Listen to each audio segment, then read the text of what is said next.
आज हम पढ़ेंगे एक छोटी सी नज़म, बहुत प्यारी नज़म। आपने मिल के पढ़ना है। सारे बच्चे फिंगर रख लो। मेरी गुड़िया भोली भाली, नीली नीली आंखों वाली, गोद में लो तो आंखें खोले, मीठी मीठी बोली बोले,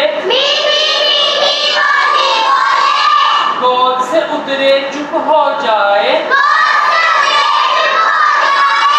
आंखें मूंदे और सो जाए,